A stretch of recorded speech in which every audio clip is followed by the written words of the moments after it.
Hi, I'm Fred. All right, it is an interactive crowd. I thought I was going to say, please say hi, Fred, back. Thank you. You know, I've been really anxious about this talk, partly because Hank gave me so many things that he was asking me about. He said, you've been on the bleeding edge of media for so long, it looks like an obsession, like he just said. There are a lot of things to talk about: producing on a different budget, freedom of working online, your complete lack of tolerance for the BS factory. All the things I'd like to hear about. So I first said, well, you know what, maybe I want to talk about the fact that same as it ever was, but different.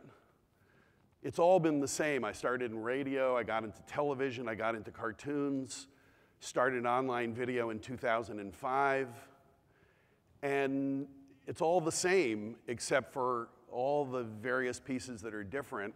And now we're going through this different phase again.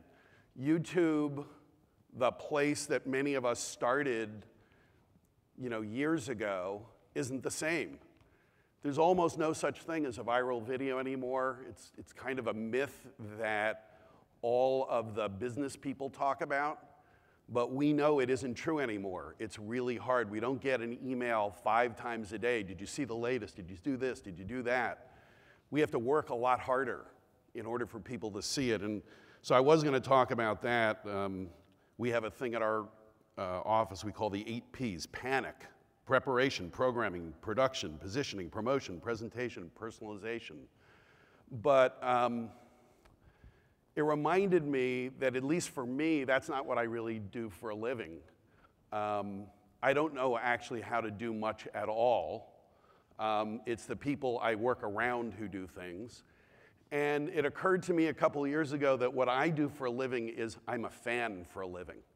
Like all of us who are doing all this stuff that we do, we're fans. We're super fans. And we're such big fans that we decide to make things to share our fandom. In my case, I just look for people to be in love with. And, I meet Penn Ward, and I'm in love with Penn Ward, so I want to do Adventure Time. Or we meet Natasha Allegri, and we make her cartoon Bee and Puppy Cat because she's so wonderful. It turns out to be the biggest animation Kickstarter in history. And I think about being a fan and what it's like, because like you, I have to go into people's offices and ask them for help in making the stuff we do, because we make fairly expensive things. We can't afford to do it out of our own bank accounts. We have to create partnerships with people. And for the 30 or 40 years I've been doing this, I go into people's office, I tell them what it is that we're doing, and they start telling me that I'm wrong. They start telling me all the reasons that they know things and I don't, or that our creative people don't, or our team doesn't. And so I try to find another place to go where nobody can tell me I'm wrong. I guess I'm kind of thin-skinned. I don't like to be told I'm wrong. I would guess the people who work for me feel the same way, because I'm probably telling them that they're wrong, but I don't mean to do that. And everywhere we go in this world, can you imagine if Bernie had gone and pitched Rooster Teeth to some executive somewhere, or to a venture capitalist somewhere, or a dentist in his neighborhood looking for funding? What would they have said to him? They would have told him to go back to the spare bedroom and just hang out a little bit longer and get a real job. And I'm sure everybody here in this office, in this room, has been told that. And it just, to me, it's kind of sad that there has been this structure that has been set up by business people who feel like, I don't know, to get over their own insecurities, they need to make us all feel really, really bad about being creative people. They don't understand that each and every one of you who makes something, that you actually are the only people in the universe who can see around a corner. You can see the future. You're given a blank piece of paper or a blank camera screen, and you invent the future for all of us. And we're all waiting for what each one of you has to say and what you have to do. And it becomes really frustrating. It really has been for me. And one of the reasons I found that the online video world is so fantastic, one of the reasons that I continue to be obsessed is looking for the next place where nobody's going to tell me I'm wrong, where we can do the things that we want to do, that we can sink or swim on our own energy. You know, most of us have had the experience not just of putting a video up and getting one view, but putting a video up and getting no views. You know, sometimes we do it wrong. But in order to get to the right thing, we got to do the wrong thing occasionally. And you know, this business world is set up around us to make us feel like they're more important than we are.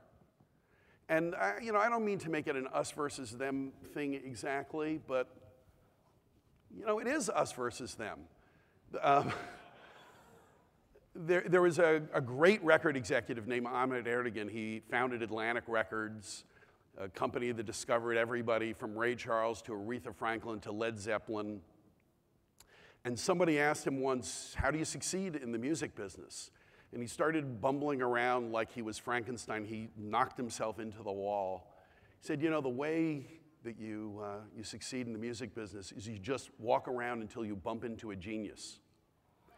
And every one of these business people who is sitting there in judgment of the things we do, the thing that we don't realize is that they go home every night and they sweat and they shake and they lose sleep hoping that the next morning they're going to meet you. Because without you, they have no business. I mean, yeah, they can go and invest in real estate, or they can go and, you know, buy a gold mine or something like that. But you're their gold mine. They look at you, you know, even, you know, we all love YouTube. YouTube has been an amazing thing for us. And like Hank said earlier, they're the only ones that have been generous enough to share. You know, Twitter doesn't share, Tumblr doesn't share, Facebook doesn't share. YouTube, at least they share with us. But it's kind of interesting. I don't know how many of you have had the experience of them telling you you're wrong. You know, that you're not uploading properly, that, you know, you don't title properly. Look, we do the same thing. We just published an ebook, our 10 rules. Matt Gielen, our programmer, put together, you know, his 10 commandments of YouTube. Luckily, I think he was smart enough that in the 10th commandment said, please ignore everything in 1 through 9 and do it your way. Because great, talented people like you, doing it your way, you are the future. You're today, you're tomorrow, you're years from now. You are going to be defining the world and the business world that is out there. I hope we can all remember that and be excited about what we do. And we're going out today and meeting all of our fans and figuring out what we're doing with them and the new things that we can do with them. The world is changing every hour. We are driving that change. And at 62 years old, I'm really proud to be part of this. I can't believe that I'm lucky enough to keep going over and over and over again, to be in the game with you. If we ever meet and I tell you you're wrong, please throw it back in my face. I hope you know that you're the hope of this, you know, this cultural world that we live in. You are defining the culture that people will talk about for decades to come. And I hope you consider yourself as lucky as I consider myself, because without you, it'd be a really boring place out there. Thank you very much, everybody.